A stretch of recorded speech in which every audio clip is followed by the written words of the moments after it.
Welcome to the channel of SA Accounting Network. In today's video, I've got a very special guest with me, Kirsten, and we're going to talk about everything related to Forex. And I think, maybe Kirsten, you maybe introduce yourself to the viewers, and then we can get the conversation going. So I am Kirsten Kratz. I'm the regional manager for the Western Cape at Currency Partners.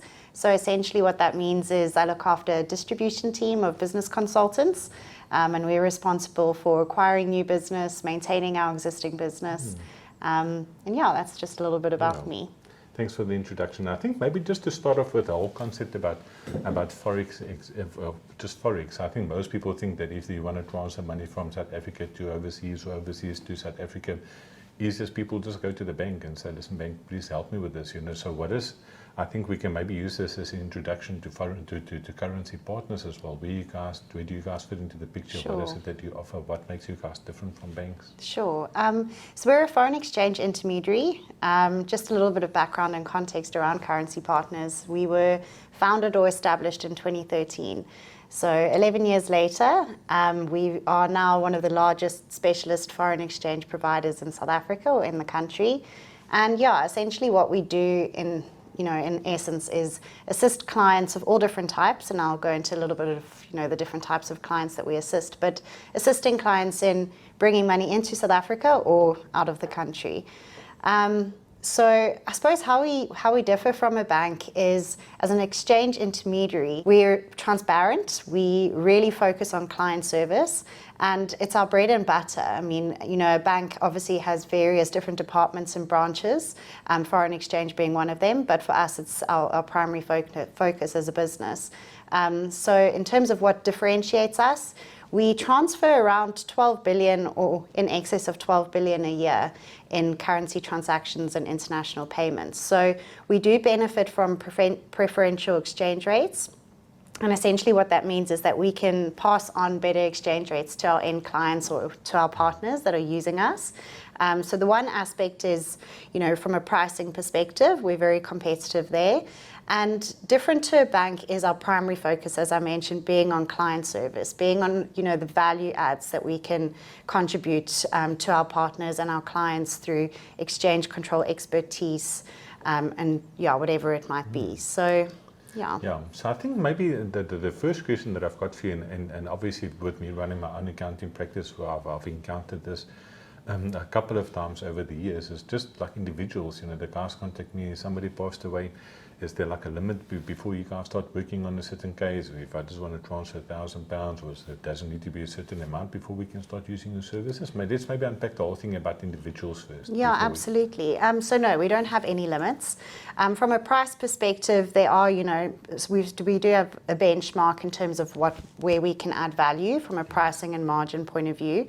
But we're assisting a range of different clients. We assist private clients or direct clients, high net worth individuals, and then obviously partners. So when I'm referring to partners, I'm speaking to either financial advisors or wealth managers, accountants, tax practitioners, attorneys. We're in the trust and fiduciary space, estate agents. So it really is super vast. Any way that there's an international payment involved, we sort of come into play.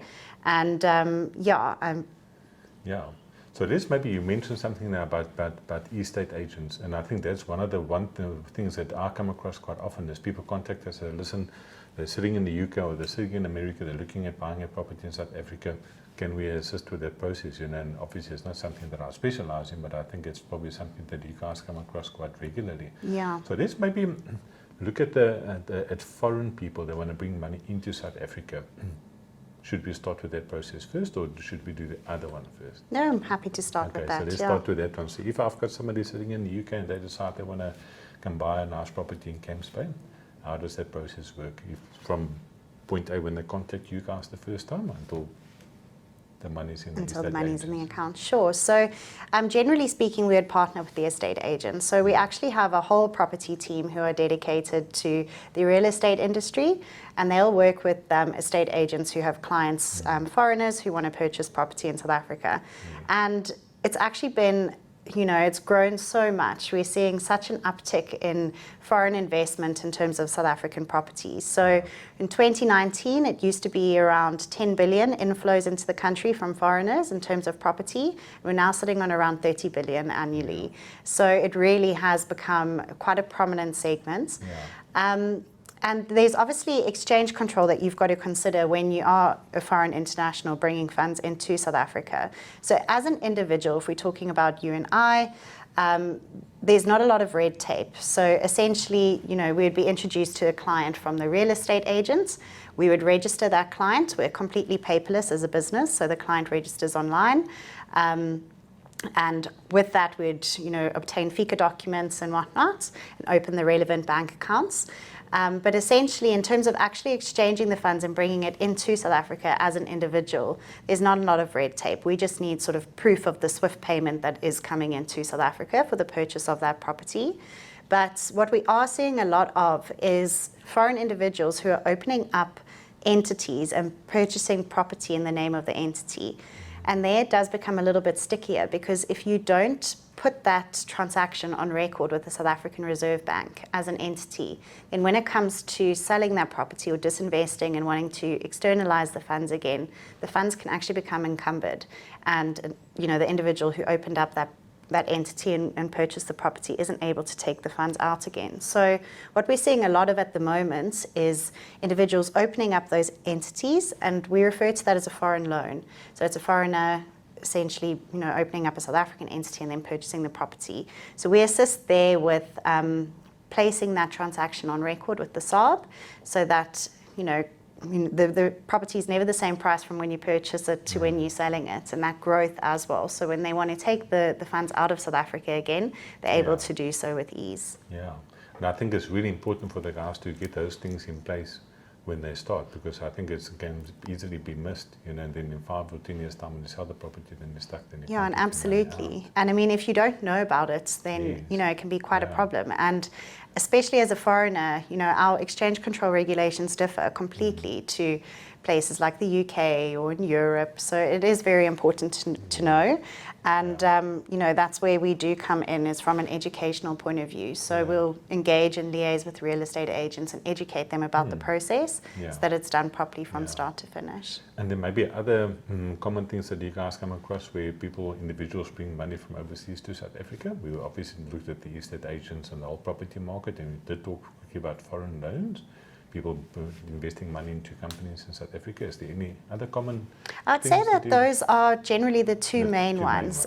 Property, and then, a lot of either foreign individuals or foreign entities who are potentially investing in South African entities, which is, of course, very encouraging. But again, and now we're sort of touching on the business aspect of it. But again, if we're looking at foreign loans, be it from an individual or from an entity who's actually investing in a South African business, placing that on record is incredibly important. Not just that pure capital amount, but the interest portion too. If it's not placed on record, and when you're initially doing it, if you haven't specified the interest amount, and if it's not a fair interest amount, when it comes to trying to externalize those funds, be it they disinvesting from the company that they're invested in and now wanting to externalize it, can actually be an issue. And again, the funds become encumbered. But also what we're seeing a lot is, foreigners, individuals or entities are actually purchasing shares in companies. And again, from an exchange control perspective, if it's not done properly from the get-go, when you want to externalize those funds, it can become an issue. So what we see a lot when it comes to the accounting and tax space and assisting accountants and tax practitioners with their clients is endorsing share certificates. And essentially what that is placing the transaction on record with the Reserve Bank, and we would ask for share agreements, whether it's the sale of shares to a foreign individual or entity, or even if it's just an allotment of shares. It's very important that we actually get those share certificates endorsed, get everything in order, so that through the bank that the funds came in with, we would obviously be assisting with that transaction. When it comes to disinvesting or even being paid out dividends, it's not an issue then. Awesome. I think we talked enough about foreigners now. let's maybe jump to more local, the South African individual. Let's maybe look at South African individuals with first. What situations are there that you guys help South Africans? I know that there's a bit more red tape when it comes to South Africans. Can we maybe unpack that a little bit? Sure. I mean, so again, because the landscape is so vast, I'm going to speak to individuals, and then I'm also going to speak to, businesses. So maybe I'll start with the businesses, just given that's what we were speaking to. But when it comes to South African businesses, given the economy that we're in now, an international payment is a very common thing. And again, if you're going through a bank from an exchange control perspective, you might not have or be aware of the nuances around exchange control and what is potentially permissible and what's not permissible. So when it comes to businesses, and by businesses I'm referring to any entity in South Africa that's maybe importing or exporting stock, there's obviously going to be an international payment there, or even companies that don't necessarily have a tangible product that they're importing or exporting, but a software company, for example, that is outsourcing a service or paying fees for licensing internationally. We assist all those businesses with those transactions, but specifically in the corporate and business space, it's around that exchange control element, what is permissible, what is not permissible. And where we sort of come into play is getting transactions, again, placed on record with the SARB, but SARB applications. So, for example, if a South African shareholder has shareholding in a foreign entity, that would require a SARB approval. There's various different instances, especially in the software space, where SARB approvals are necessary, especially when there's no tangible good being imported or exported. So yeah, generally speaking, when it comes to the business space, it's any business where there's an international payment involved. And again, it comes down to pricing, service, but first and foremost, I think it's the exchange control expertise and essentially adding value to a business and understanding what is permissible, what's not permissible. We see a lot of startups who don't necessarily, they're not privy to exchange control regulation and can get themselves into a little bit of a sticky situation if they're not doing things properly from the get-go. Yes. So yeah, from a business point of view, it's very, far and wide, but we have a lot of clients where we're just assisting with their day-to-day operations and the international payments that factor into that. And then individuals. Individuals, it's, largely around the allowances that you have as a South African. So we're speaking to your single discretionary allowance, your 1 million rand that you're able to take offshore. I think what a lot of people don't realize is that applies to travel, it applies to your Netflix subscriptions. That 1 million rand is for all international card payments, whatever it might be. So sometimes we see clients that externalize 1 million and then might go over the limit because they've now gone on holiday and spent money in a foreign country. So we assist a lot of individuals with their allowances, the single discretionary one being the most common. But also your foreign investment allowance. So that's anything from over 1 million up to 10 million rand, where a tax clearance is required. I know in the accounting and tax space, a lot of tax practitioners and accountants will actually help their clients obtain those tax clearance certificates. And once they have, we're able to assist them with externalizing the funds. But that annual allowance is annual, it's for the calendar year, but your tax clearance it's valid for 12 months after the date of issue. So we may have instances, for example, where an individual has used up their annual allowance, but their tax clearance is still valid. And when it comes to those instances, we'll just use this as an example. At the end of this year, your allowance is, sort of expires and you might have used it up. If you still have a valid tax clearance, you can actually hedge your tax clearance certificates. And that's something that's interesting because it's not, widely known that that's an option. And so essentially what an individual can do is take out a forward exchange contract that is going to settle in the new year where the allowances kick in again and use their existing tax certificate to externalize those funds. obviously the amount that they take over is going to fall in and cut, take away from their new annual allowance. And then special approvals. So with special approvals, there is no limit in terms of how much you can actually take out of the country. But it does require a SARB application. So it is a two-step process. You would first obtain your tax clearance, and then you'd obtain your SARB application, or we'd assist you in applying to the SARB to get approval to externalize those funds. And again, no limit, but the exchange control element again. So I'm going to keep coming back to exchange control, and that being a big piece of the pie in terms of what we can offer. Yeah, that's amazing. So we talk quite a bit about individuals getting money out of the country. Does the same rules apply? Let's say, as my aunt in the UK passes away and inherits 50 million rand or something like that. Does the same rules apply when you want to bring money into the country?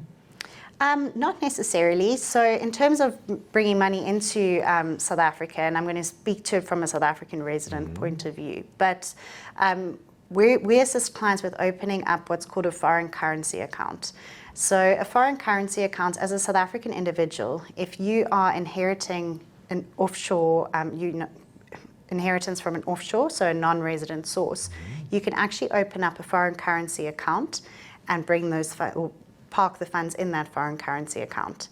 The difference there is that you can hold it indefinitely, so you're not necessarily forced to bring it down. So if you were to bring the funds back to South Africa, which you don't have to do in terms of exchange control, in terms of foreign inheritance. But if you were to bring the funds back to South Africa, you can use the foreign currency vehicle as a mechanism to do so and bring it back down to rands. But I mean, in terms of what you bring in, if we're not talking about inheritance, you've already taken it out of the country, be it through a single discretionary allowance or a foreign investment allowance. So it's a lot easier in that sense if you've, taken it out using an allowance to bring it back in. That's good. I think we've covered most of the stuff that we wanted to talk about today. Is there anything else that you maybe want to add just in closing? I think, speaking just maybe a little bit more to the business segment, one thing that I didn't mention is, and I think of this because we're speaking about allowances from an individual point of view, but as an entity, you don't actually have allowances. So I often get asked the question is, how much as a South African company can I take offshore? And the truth of it is that there is no allowance. There is no limit necessarily.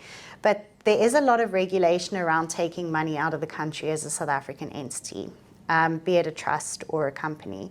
So if I quickly just touch on trusts don't have an offshore allowance.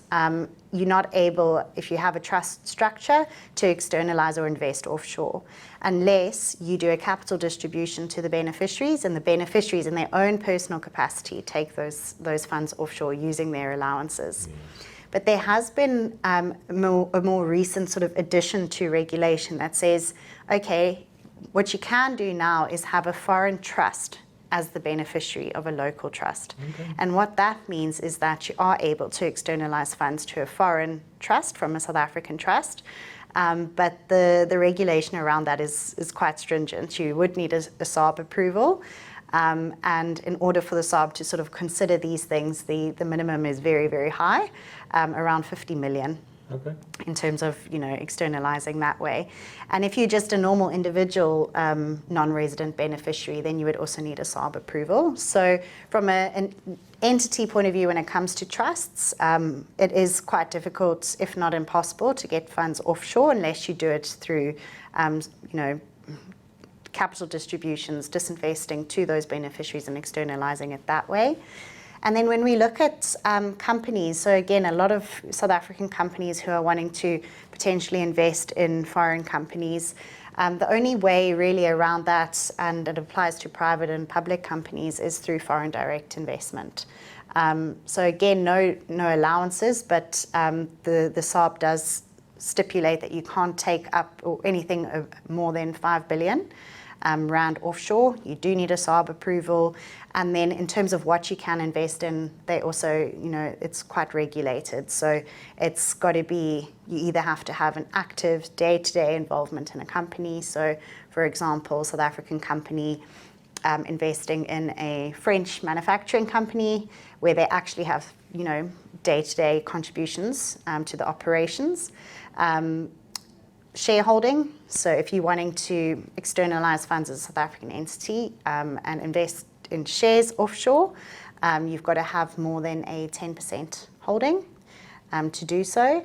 And then there are some passive ways in terms of foreign direct investment as a South African entity, but it doesn't apply to real estate, which is also quite interesting. So it only applies to, you can have limited involvement in that entity, but it really does focus on appreciation of asset value. So if you're not looking at property, because that's not permissible, what you could be looking at, for example, is stocks. So I suppose the message is, in terms of a South African entity, there are ways where you can externalize funds offshore, be it regulated. We see a lot of it because we assist with a lot of SARB applications in terms of foreign direct investment. Awesome. So I think we've said a lot today in this video. And I think, Kirsten, maybe the next thing, if somebody's busy watching this video today and say, I want you guys to help me, where can they get hold of you guys? So on our website, there's you can either request a quote just to sort of see, from a live rate comparison. You can also speak to an expert via our website. So our website is the best place for individuals, partners, or businesses. Yeah. It's very self-explanatory, and it will direct you to someone at Currency Partners to have a conversation. Yeah, I think for the guys busy watching the video, I will definitely share the links to their website and maybe an email address or two in the description of this video as well. And then, Kirsten, thanks for your time today. Thank you so much. It's been an absolute pleasure to be a part of the conversation. So thank you.